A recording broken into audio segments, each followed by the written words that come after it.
Good morning प्यारे बच्चों। तो आज हम पढ़ेंगे हिंदी जो आपका काव्य खंड है उसका पूरा समरी देखेंगे, होल चैप्टर का जितने भी आपका पार्ट है बाबू, क्योंकि आपका एग्जाम मात्र 2 दिन बच गया है। इसलिए बोल रहा हूँ एग्जाम से घबराना नहीं है, ना ही डरना है। इसलिए फोकस के साथ, कंसंट्रेशन माइंड के साथ इस चैप्टर को जो भी पार्ट है समरी ध्यान से समझ लो, ताकि कोई भी प्रश्न आए तो लिख लो। लेकिन एक बात ध्यान रखना, प्रश्न पत्र को छोड़ना नहीं है, करना है। बाकी कोई भी इशू आ रहा है बाबू तो आपका मास्टर यहाँ पर खड़ा है। चलो स्टार्ट करते हैं। जो आपका पार्ट है तो क्या है, पद यानी सूरदास का। इस पद के कवि हैं सूरदास। इस पद के कवि कौन है बाबू? तो सूरदास हैं। वे भक्ति काल के महान कृष्ण भक्त कवि थे। जो सूरदास थे बाबू वो क्या थे? तो कृष्ण जी के बहुत बड़े भक्त थे। चलिए इसका सारांश देखते हैं, समरी देखते हैं। पहला जो पार्ट है वो क्या है, पद यानी सूरदास का। इस पद के कवि हैं सूरदास। इस पद के कवि कौन है बाबू? तो सूरदास हैं। चलिए इस कहानी का सारांश को समझते हैं। इन पदों में सूरदास जी ने भगवान श्री कृष्ण के बाल रूप का सुंदर वर्णन किया है। इस पद में जो कवि है बाबू सूरदास, वो भगवान श्री कृष्ण के बारे में लिखे हैं कि बाल अवस्था में श्री कृष्ण भगवान का व्यवहार कैसा था, यानी वो कैसे रहते थे। वे बताते हैं कि बालक कृष्ण बहुत शरारती और प्यारे थे। यानी बाल अवस्था में जो श्री कृष्ण भगवान थे वो क्या थे? बहुत ही शरारती थे और प्यारे भी थे। ठीक, माँ यशोदा उन्हें बहुत प्यार करती थी, लेकिन उनकी शरारतों से कभी कभी नाराज हो जाती थी। जो उनकी माता है, उनकी माता का नाम है माँ यशोदा। माँ यशोदा थी, वो भगवान श्री कृष्ण से बहुत ज्यादा प्रेम करती थी, लेकिन कभी कभी उनके शरारती हरकतों के कारण उनसे क्या हो जाती थी? तो नाराज हो जाती थी, क्रोधित हो जाती थी।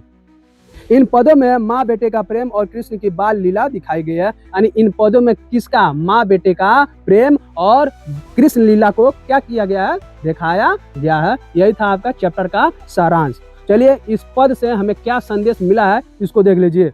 भगवान के प्रति सच्ची भक्ति होनी चाहिए। भगवान के प्रति कैसी भक्ति होनी चाहिए? तो सच्ची भक्ति होनी चाहिए, दिखावा नहीं होना चाहिए। माँ बेटे का प्रेम बहुत पवित्र होता है। माँ बेटे का प्रेम कैसा होता है बाबू? तो बहुत ही पवित्र होता है।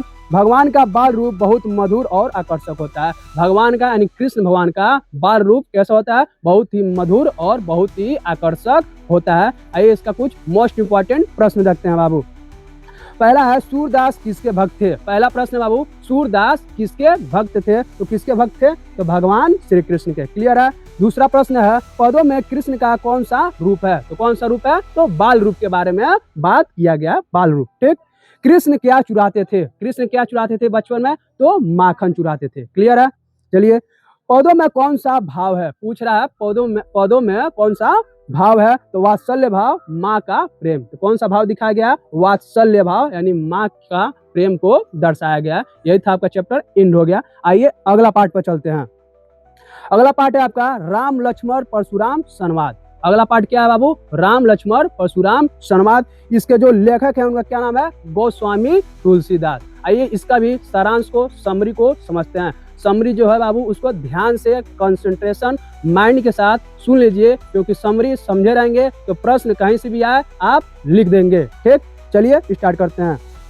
यह प्रसंग सीता स्वयंवर की बात का है। ये जो राम परशुराम संवाद है वो किस बात का है? तो सीता जी का जब स्वयंवर हो रहा था उसी समय की बात है। ठीक, जब भगवान राम ने शिव जी का धनुष तोड़ दिया तो परशुराम बहुत क्रोधित हो गए। जब भगवान राम जो थे वो किसका धनुष तोड़ देते हैं? तो भगवान शिव का धनुष तोड़ देते हैं। उस समय जो परशुराम जी थे वो क्या हो गए? वो क्रोधित हो जाते हैं, उनको क्रोध आ जाता है।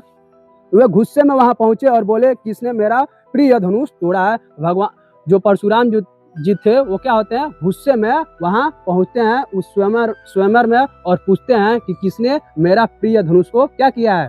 तोड़ा है। ठीक, लक्ष्मण जी ने परशुराम से मजाक और तीखे शब्द में बात की है। जो लक्ष्मण जी थे वो क्या करते हैं? परशुराम जी से तीखे और मजाक टाइप में क्या बात करते हैं, जिसको सुनकर परशुराम जी क्या हो जाते हैं? और अधिक क्रोधित हो जाते हैं। फिर भगवान राम ने शांत और विनम्रता से बात की और उन्हें समझाया। फिर जो भगवान राम होते हैं वो क्या करते हैं? शांति से और विनम्रता से परशुराम जी से बात करते हैं और उनको समझाते हैं। तब परशुराम को राम की महानता का पता चला और उनका गुस्सा शांत हो गया। तब परशुराम जी को भगवान राम की महानता का पता चलता है और परशुराम जी का गुस्सा क्या हो जाता है? शांत हो जाता है। यही था इसका सारांश। आइए इससे क्या हम सीखे हैं, क्या संदेश है इसका देखते हैं। विनम्रता से हर समस्या का समाधान हो सकता है। विनम्रता से क्या होता है बाबू, हर समस्या का समाधान हो सकता है। यानी क्रोधित होकर कोई भी समस्या सुलझाएंगे तो नहीं सुलझेगा। क्रोध हमेशा नुकसान करता है। जो क्रोध होता है वो हमेशा क्या करता है, तो नुकसान ही पहुंचाता है। महान व्यक्ति हमेशा शांत और नम्र होते हैं। जो महान व्यक्ति होते हैं बाबू वो हमेशा क्या होते हैं, तो शांत रहते हैं और नम्र होते हैं। आइए इसका मोस्ट इंपॉर्टेंट प्रश्न देखते हैं। परशुराम क्यों क्रोधित हुए? पहला है, परशुराम क्यों क्रोधित हुए? क्योंकि शिव धनुष टूट गया था। क्या हुआ था? क्योंकि शिव धनुष टूट गया था, इसलिए परशुराम क्रोधित हो जाते हैं। लक्ष्मण ने कैसे बात की? ठीक, तीखे और व्यंग्य भरे शब्दों में। लक्ष्मण कैसे बात करते हैं परशुराम से? तो तीखे और व्यंग्य शब्दों में बात करते हैं। राम ने क्या किया? तो जो राम जी थे वो क्या करते हैं, शांत होकर समझाया। शांत होकर क्या करते हैं, परशुराम जी को समझाते हैं, जिससे परशुराम जी मान जाते हैं। अंत में क्या हुआ? पूछ रहा है अंत में क्या हुआ? परशुराम का क्रोध शांत हो गया। अंत में क्या हुआ? तो परशुराम जी का क्रोध शांत हो गया। यही था आपका चैप्टर एंड हो गया। अगला पार्ट देखिए। अगला है सवैया और कवित। क्या है? सवैया और कविता। ठीक, देख लेते हैं इसको। इस पाठ के जो कवि है उनका क्या नाम है? तो घनानंद। इस पाठ के कवि क्या नाम है बाबू? तो घनानंद नाम है। ठीक, आइए इसका सारांश देखते हैं। इन सवैया और कविता में कवि ने प्रेम की भावना का सुंदर वर्णन किया है। इस सवैया और कविता में जो कवि हैं वो किसका वर्णन किए हैं? तो प्रेम की भावना को बढ़िया तरीके से वर्णन किए हैं, समझाए हैं। कवि अपने प्रिय से बहुत गहरा प्रेम करता है। जो कवि है वो अपने प्रिय से क्या बहुत गहरा प्रेम करता है। वो प्रिय के बिना खुद को अकेला और दुखी महसूस करता है। वो प्रिय के बिना क्या करता है बाबू? खुद को अकेला और दुखी महसूस करता है। कौन? तो कवि। ठीक, फोकस मत हटाइए बाबू, क्योंकि एग्जाम में समय नहीं है, 2 दिन मात्र बचा है, इसलिए बोल रहा हूँ डीपली फोकस के साथ पढ़ाई कर लो। बाकी कोई भी इशू आ रहा है तो कमेंट बॉक्स में लिखो। ठीक, कवि कहता है कि सच्चे प्रेम में दिखावा नहीं होता बल्कि मन की सच्चाई होती है। सच्चे प्रेम में क्या होता है? दिखावा नहीं होता है, क्या होती है? मन की सच्चाई होती है। वो अपने प्रेम की तुलना दुनिया की किसी भी चीज से ज्यादा अनमोल बताता है। जो कवि है अपने प्रेम की तुलना क्या बताता है? कि दुनिया में जितनी भी चीजें हैं उससे कीमती क्या है? मेरा प्रेम है, ये कवि कहता है। इन रचनाओं में प्रेम की वेदना, तड़प और सच्चाई दिखाई देती है। इन रचनाओं में क्या? प्रेम की वेदना और तड़प और क्या? सच्चाई दिखाई देती है। आइए इसका मुख्य संदेश क्या है समझते हैं। सच्चा प्रेम दिल से होता है, दिखावे से नहीं। जो सच्चा प्रेम है बाबू वो किससे होता है? तो दिल से होता है, आंतरिक रूप से होता है, दिखावा से नहीं होता है। प्रेम में त्याग और समर्पण जरूरी है। प्रेम में क्या? त्याग और समर्पण जरूरी है। प्रेम मनुष्य के जीवन को सुंदर बनाता है। जो प्रेमी है बाबू वो मनुष्य के जीवन को क्या बनाता है? तो सुंदर बनाता है। ठीक, आइए इसका मोस्ट इंपॉर्टेंट प्रश्न देखते हैं। घनानंद किस रस के कवि थे? पूछ रहा बाबू जो घनानंद थे किस रस के कवि थे? तो लिख देंगे श्रृंगार रस के। किस रस? श्रृंगार रस के। रचनाओं में किस भावना का वर्णन किया गया है? तो लिख देंगे प्रेम की भावना। कौन सी भावना बाबू? तो प्रेम की भावना। कवि किससे दुखी है? पूछ रहा है कवि किससे दुखी है? तो लिख देंगे प्रिय के वियोग से। किससे? प्रिय के वियोग से। सच्चा प्रेम कैसा होता है? दिल और बिना दिखावे के। जो सच्चा प्रेम होता है बाबू वो कैसे होता है? तो दिल से होता है, बिना दिखावे के होता है। चैप्टर द एंड हो गया। अगला पार्ट देखिए। अगला है आत्मकथा। अगला क्या बाबू? आत्मकथा। इसके जो लेखक हैं उनका क्या नाम है? तो हरिवंश राय बच्चन लेखक का नाम याद रखिए। चलिए इसका समरी देखते हैं।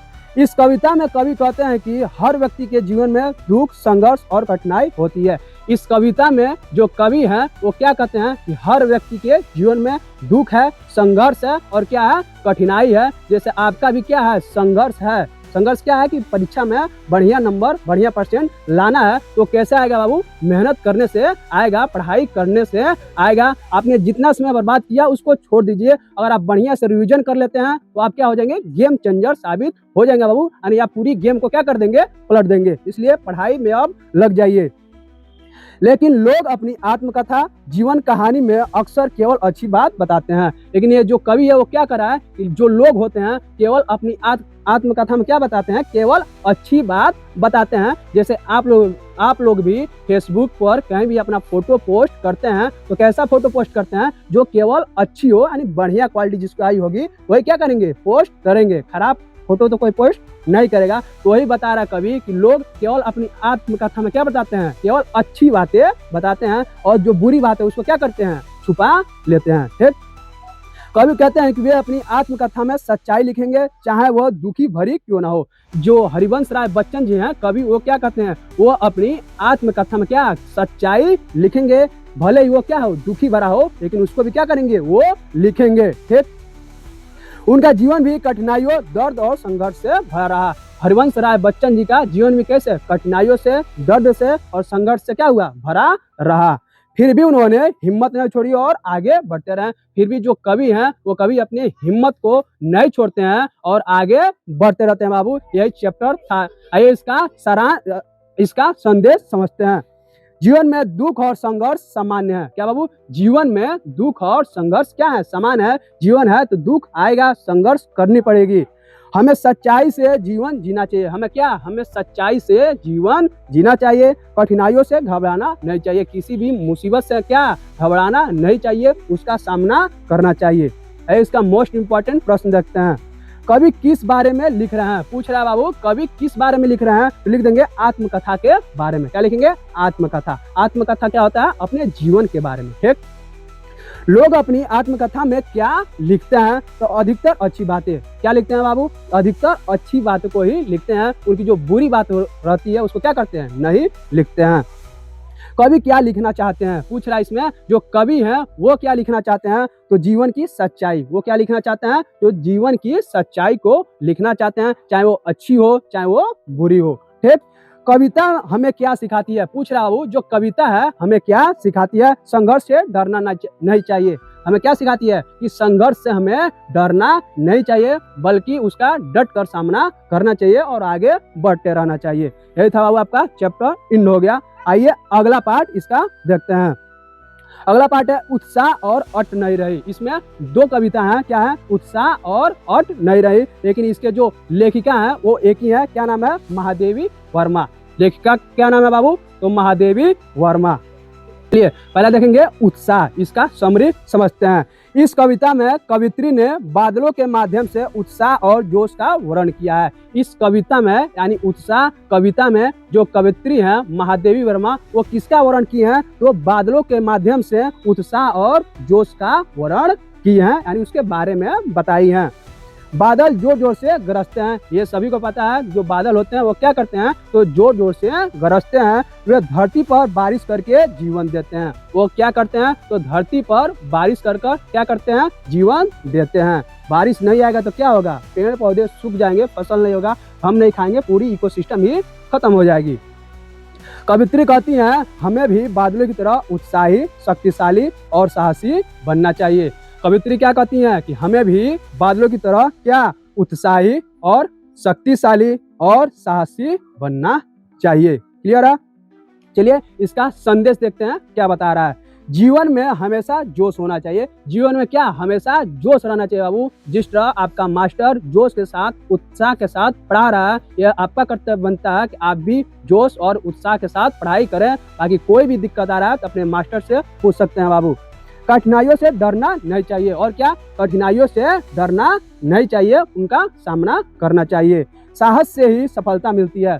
सफलता किससे मिलती है, तो साहस से ही। ये नहीं आप डर जाएंगे तो सफलता नहीं मिलेगी, साहस से ही क्या सफलता मिलती है। चैप्टर एंड हो गया। आइए इसका दूसरा जो कविता वो देखते हैं, अट नहीं रही है। इसके भी लेखिका कौन है, तो महादेवी वर्मा। इस कविता में कवित्री ने पतझड़ और सूखे पेड़ों का वर्णन किया है। इस कविता में जो कवित्री है महादेवी वर्मा, वो किसका वर्णन की है, तो पतझड़ और सूखे पेड़ों का वर्णन की है। पेड़ों के पत्ते झड़ गए हैं। क्या बता रही हैं कि जो पेड़ है उनके पत्ते क्या हो गए हैं, तो झड़ गए हैं। चारों तरफ उदासी और सूना वातावरण है। तो चारों तरफ क्या है, उदासी है और सूना क्या है, वातावरण है। क्योंकि जब पौधों पर पेड़ पत्ते रहते हैं तभी पौधे क्या हरे भरे दिखाई देते हैं और हम भी देखते हैं तो सुंदर लगता है। लेकिन कवित्री कहती हैं यह उदासी हमेशा नहीं रहेगी। लेकिन जो कवित्री हैं वो क्या कर रही हैं कि ये जो उदासी है वो हमेशा नहीं रहेगी, क्योंकि पतझड़ के बाद क्या आता है, फिर से उस पर नए पत्ते आते हैं। जल्द ही बसंत आएगा, नए पत्ते और खुशियां लौटेंगी। जल्दी क्या आएगा, बसंत आएगा और उस पर नए पत्ते और खुशियां क्या होंगी, लौटेंगी। आइए इस पाठ का सारांश समझते, संदेश समझते हैं। दुख हमेशा नहीं रहता। इसी प्रकार जो दुख होता है वो हमारे जीवन में क्या होता है, हमेशा नहीं रहता है। आप किसी भी मुसीबत में है, किसी भी दुख में है, बड़ा से बड़ा दुख संकट है, क्या करेंगे, थोड़ा प्रतीक्षा करेंगे, आपके अंदर धैर्य रहेगा तो संकट मुसीबत क्या होगी, चली जाएगी। इस संसार में कुछ भी चीज क्या है, स्थिर नहीं है। जो गरीब है वो अमीर बनेगा, मेहनत करेगा, जो अमीर है उसको भी गरीब बनना है। कुछ भी क्या है, स्थिर नहीं है। जीवन में बुरे समय के बाद अच्छा समय आता है। वही बता रहा है कि जीवन में बुरा समय के बाद क्या, अच्छा समय आता ही है, उसको आना ही पड़ेगा। ये क्या है, ये प्राकृतिक का नियम है, इसको कोई बदल नहीं सकता। आशा कभी नहीं छोड़नी चाहिए, इसलिए क्या, हमें आशा कभी नहीं छोड़नी चाहिए। यही था आपका चैप्टर। आइए इसका मोस्ट इंपॉर्टेंट प्रश्न देखते हैं। उत्साह कविता में किसका वर्णन किया गया है, तो किसका वर्णन किया गया था, तो बादलों का वर्णन किया गया था। अट नहीं रही है में कौन सा मौसम है, पूछ रहा है अट नहीं रही है कविता में कौन सा मौसम है, तो कौन सा मौसम, पतझड़ का मौसम है। ठीक, कविताएं क्या सिखाती हैं, पूछ रहा है ये जो कविताएं हैं ये हमें क्या सिखाती हैं, तो उत्साह और आशा। क्या सिखा रही हैं, उत्साह और आशा, यानी हमें हमेशा उत्साह के साथ जीवन जीना चाहिए और आशा रखना चाहिए। ठीक, दोनों कविताओं की कवित्री कौन है, पूछ रहा है दोनों कविताओं की कवित्री कौन है, तो कौन है, महादेवी वर्मा। ठीक, चैप्टर इंड हो गया। आइए अगला चैप्टर देखते हैं। कवि, यह दंतुरित मुस्कान और फसल। अगला पार्ट क्या है, यह दंतुरित मुस्कान और फसल। इसके जो लेखक हैं उनका क्या नाम है, तो नागार्जुन। लेखक का क्या नाम है, नागार्जुन। ठीक, आइए इसका सारांश समरी समझते हैं। इस कविता में कवि ने एक छोटे बच्चे की प्यारी मुस्कान का वर्णन किया है। इस कविता में जो कवि हैं एक छोटे सी बच्चे की क्या प्यारी मुस्कान के बारे में वर्णन किए हैं, यानी बताए हैं। ठीक, बच्चा जब हंसता है तो उसके छोटे छोटे दांत दिखते हैं। जब बच्चा क्या करता है, हंसता है, तो उसके छोटे छोटे क्या दांत दिखाई देते हैं। उसकी मुस्कान देखकर सबका मन खुश हो जाता है। उसकी मुस्कान देखकर अबू सबका मन क्या होता है, तो खुश हो जाता है। कवि कहते हैं कि बच्चे की मुस्कान दुनिया की सबसे सुंदर चीज होती है। कवि कहते हैं, यानी कवि कहता है कि बच्चे की मुस्कान क्या है, दुनिया की सबसे सुंदर यानी खूबसूरत चीज होती है। ठीक, वह दुख और थकान को दूर कर देती है। बच्चे की मुस्कान क्या, दुख और थकान को दूर कर देती है। ठीक, चलिए इस चैप्टर का क्या संदेश है उसको समझते हैं। बच्चों की मुस्कान जीवन में खुशी लाती हैं। बच्चों की मुस्कान क्या, जीवन में खुशी लाती हैं। ठीक, आप कितना भी दुखी रहेंगे, बच्चों को देखेंगे हंस रहे हैं तो आपको भी क्या अंदर खुशी आ जाएगा, आप भी हंसने लगेंगे। तो दूसरा कविता है उसका नाम है फसल, यानी फसल के बारे में आइए जानते हैं। इसका भी लेखक कौन है, तो नागार्जुन ही है। इस कविता में कवि ने किसानों की मेहनत का वर्णन किया गया है। इस कविता में जो कवि हैं वो किसके बारे में बता रहे हैं, तो किसानों की मेहनत के बारे में बता रहे हैं कि किसान कितना मेहनत करते हैं। खेतों में फसल उगाने के लिए किसान बहुत मेहनत करते हैं। खेतों में बाबू फसल उगाने के लिए क्या, जो किसान होते हैं वो बहुत ज्यादा मेहनत करते हैं। ठीक, धूप बारिश और कठिनाइयों को सहते हैं। और क्या, धूप बारिश और कठिनाई को क्या करते हैं, सहते हैं। धूप हुआ रहता है फिर भी क्या करते हैं, खेत में जाते हैं, उसकी देख रेख करते हैं। बारिश कोई भी मौसम हो क्या करते हैं, अपने खेत में टाइम से जाते हैं, देखभाल करते हैं, तब जाकर क्या होता है बाबू, फसल उगता है। अगर नहीं जा पाएंगे तो क्या होगा, जो भी लोग दुनिया में और भी लोग हैं जो भी बिजनेस कर रहे हैं, चाहे नौकरी कर रहा है, और किसान फसल ही नहीं उगाएगा तो क्या खाएंगे, जी पाएंगे, तो नहीं जी पाएंगे। इसलिए बता रहा है किसान जब फसल उगाता है तो उसमें बहुत सारी कठिनाइयों का सामना करना पड़ता है। कवि कहते हैं कि फसल केवल अनाज नहीं, यह किसानों की मेहनत, पसीना और संघर्ष का परिणाम है। कवि कहते हैं कि जो फसल है केवल अनाज नहीं है, यह किसानों की मेहनत, पसीना और संघर्ष की क्या है, परिणाम है। यानी किसान ने मेहनत किया, संघर्ष किया, तो अब जाकर क्या फसल उगा। ठीक उसी प्रकार अगर आप मेहनत करेंगे, संघर्ष करेंगे, आपका भी नंबर परसेंटेज बढ़िया आएगा। ठीक, चलिए फसल कविता का क्या संदेश है उसको देखते हैं। किसान बहुत मेहनती होते हैं। क्या होते हैं बाबू, जो किसान होते हैं बहुत ही मेहनती होते हैं। हमें उनके श्रम का सम्मान करना चाहिए, यानी हमें उनके किसानों का जो मेहनत है, परिश्रम है, उसका क्या करना चाहिए, तो सम्मान करना चाहिए। भोजन किसानों की मेहनत का फल है। जो भोजन हम कर रहे हैं, खा रहे हैं, वो किसका फल है, तो किसानों की मेहनत का फल है बाबू। क्लियर है। चलिए इसका मोस्ट इम्पॉर्टेंट प्रश्न देख लेते हैं। दंतुरित का क्या अर्थ है? तो क्या अर्थ है बाबू? छोटे छोटे दांत वाली। इसका मतलब क्या होगा? छोटे छोटे दांत वाली। दूसरा प्रश्न है, फसल कविता किस पर आधारित है? तो किस पर आधारित है? तो किसानों पर आधारित है। ठीक, किसानों की मेहनत पर। बच्चों की मुस्कान कैसी बताई गई है? पूछ रहा है बच्चों की मुस्कान कैसी बताई गई है? तो बहुत ही प्यारी और खुशी देने वाली। क्या बताया गया है? बहुत ही प्यारी होती है बच्चों की मुस्कान और खुशी देने वाली होती है। फसल किसका परिणाम है? पूछ रहा है बाबू, फसल किसका परिणाम है? तो किसानों की मेहनत का परिणाम है। चैप्टर समाप्त हो गया। आइए अगला चैप्टर देखते हैं बाबू। अगला चैप्टर है छाया मत छूना। अगला चैप्टर क्या नाम है? छाया मत छूना। फोकस और कंसंट्रेट, फोकस और कंसंट्रेशन मत हटाओ बाबू, बता दे रहा हूँ। इसके जो लेखक है उनका क्या नाम है? तो गिरजा कुमार माथुर। इसके लेखक क्या नाम है? गिरजा कुमार माथुर। चलिए इसका सारांश समरी को समझते हैं। इस कविता में कवि कहते हैं कि हमें जीवन में माया यानी झूठी चमक दमक के पीछे नहीं भागना चाहिए। इस कविता में कवि कहता है कि हमें जीवन में माया यानी झूठी चमक धमक के पीछे क्या नहीं भागना चाहिए। दुनिया में कई चीजें ऐसी होती हैं जो बाहर से सुंदर और आकर्षक दिखती हैं। दुनिया में बहुत सारी चीजें हैं जो क्या बाहर से सुंदर दिखती हैं और आकर्षक दिखती हैं, लेकिन अंदर से क्या है? अंदर से खोखली होती हैं। ठीक, लेकिन वे वास्तव में झूठी और अस्थायी होती हैं। लेकिन क्या बता रहा है कवि? लेकिन जो चीजें बाहर से सुंदर और आकर्षक दिखती हैं वो अंदर से क्या होती हैं? अस्थायी होती हैं और झूठी होती हैं। कवि इन्हें छाया कहता है। कवि इन्हें क्या कहता है? इन्हीं को कवि छाया कहता है। जैसे छाया को छूने की कोशिश करने पर वह कभी हाथ नहीं आती। जैसे आप अपनी छाया को छूने की कोशिश करेंगे तो क्या वो कभी हाथ आएगा? तो नहीं आएगा। वैसे ही भौतिक सुख और दिखावा भी सच्ची खुशी नहीं देते हैं। क्या बता रहा है? वैसे ही भौतिक खुश और दिखावा क्या करते हैं? सच्ची खुशी नहीं देते हैं। ठीक, इसलिए कवि कहते हैं हमें सच्चाई, मेहनत और वास्तविक जीवन पर ध्यान देना चाहिए। इसलिए कवि कहता है कि हमें सच्चाई, मेहनत और वास्तविक जीवन पर क्या ध्यान देना चाहिए। यही था आपका समरी। आइए इसका संदेश समझते हैं। झूठी चमक दमक के पीछे नहीं भागना चाहिए। क्या सीखे बाबू? कि झूठी चमक धमक के पीछे नहीं भागना चाहिए। सच्ची खुशी वास्तविक जीवन में होती है। जो सच्ची खुशी है बाबू वो कहाँ रहती है? तो वास्तविक जीवन में होती है, रहती है। माया और दिखावा अस्थायी होते हैं। जो माया है और दिखावा है वो क्या है? अस्थायी है, यानी ये अस्थायी नहीं है। ये आएंगे फिर क्षणिक भर में चले जाएंगे। आइए इसका मोस्ट इम्पोर्टेंट प्रश्न देखते हैं। छाया किसका प्रतीक है? पूछ रहा है बाबू, छाया किसका प्रतीक है? तो माया और झूठी चमक का। किसका प्रतीक है? माया और झूठी चमक का। दिमाग में सेट कर लीजिए बाबू, बता दे रहा हूँ। छाया को क्यों नहीं छू सकते हैं? क्योंकि वो असल नहीं होती है। छाया को क्यों नहीं छू पाते हैं आप? क्योंकि वो छाया असल नहीं होती है। ठीक, कविता क्या सिखाती है? ये जो कविता है वो आपको क्या सीख दे रही है? तो सच्चे जीवन पर ध्यान देना चाहिए। किस पर ध्यान देना चाहिए? सच्चे जीवन पर ध्यान देना चाहिए, ना कि दिखावटी जीवन पर।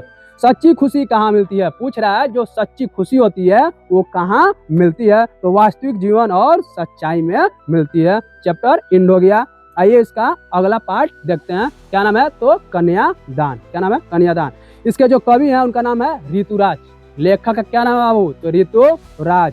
आइए इसका समरी समझते हैं। इस कविता में एक पिता अपनी बेटी को शादी के समय समझा रहा है। इस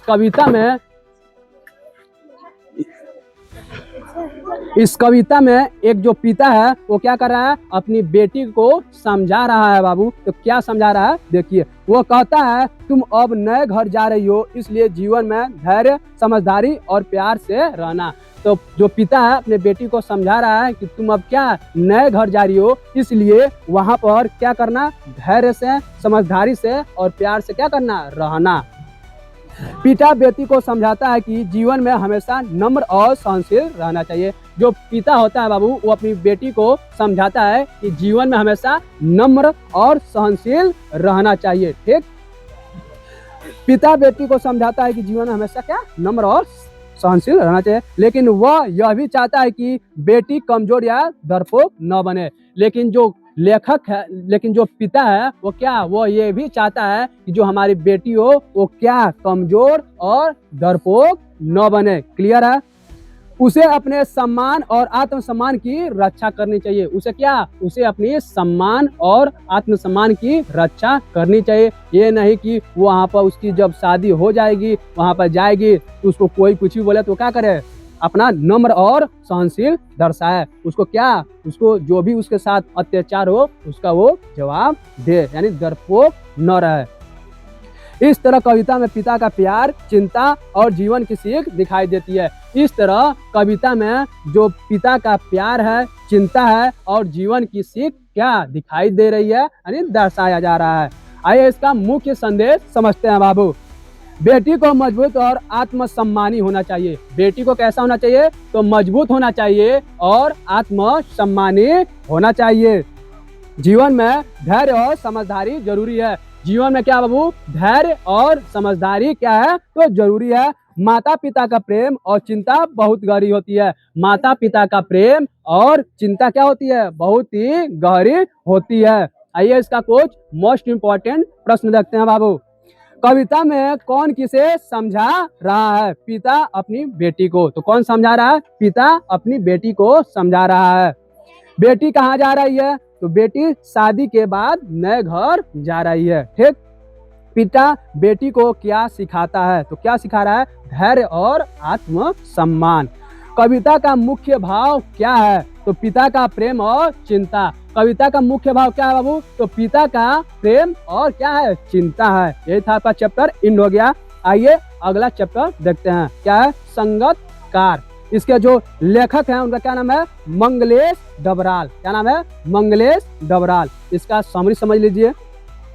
इस कविता में कवि ने संगतकार, मुख्य गायक के साथ संगीत बजाने वाला कलाकार। संगतकार कौन है बाबू, तो मुख्य गायक के साथ जो संगीत बजाता है उसको क्या बोलते हैं, संगतकार। को महत्व को बताया है। इस कविता में जो कवि हैं वो संगतकार का क्या महत्व बता रहे हैं।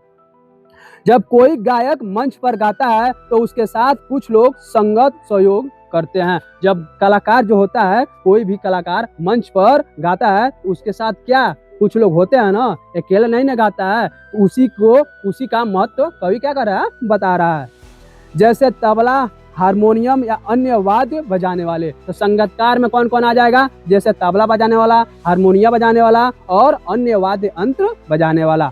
ये संगतकार हमेशा पीछे रहते हैं लेकिन उनका योगदान बहुत बड़ा होता है। ये जो संगतकार रहते हैं, तबला बजाने वाला, हारमोनियम बजाने वाला, वो क्या रहते हैं, हमेशा पीछे रहते हैं लेकिन उनका बहुत बड़ा क्या रहता है, योगदान रहता है। अगर वो नहीं रहेंगे, जो मेन कलाकार है वो बोलते रह जाएगा, क्या मजा आएगा, किसी को नहीं आएगा। ठीक, अगर वे सही संगत न दें तो गायक अच्छी नहीं गा सकता। अगर वो सही संगत न दें तो जो मेन कलाकार है वो क्या अच्छी तरह गा नहीं सकता। मान लीजिए वो गा रहा है और जो हारमोनियम तबला इधर उधर बजा रहे हैं तो बैठेगा राग, नहीं बैठेगा। वही बता रहा है कवि।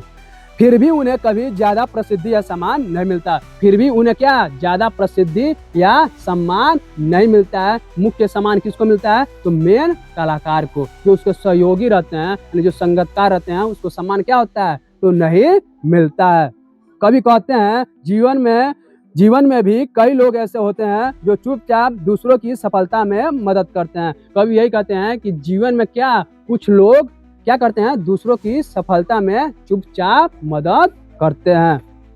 आइए इस कविता का संदेश देखते हैं। हर सफलता के पीछे कई लोगों का सहयोग होता है। हर सफलता के पीछे कई लोगों का क्या होता है, सहयोग होता है बाबू। अगर आप परीक्षा में अच्छे नंबर ला रहे हैं तो क्या केवल इसमें आपका ही योगदान है, आपका मास्टर का योगदान आप भुला जा रहे हैं। आपका मास्टर का क्या है, योगदान है।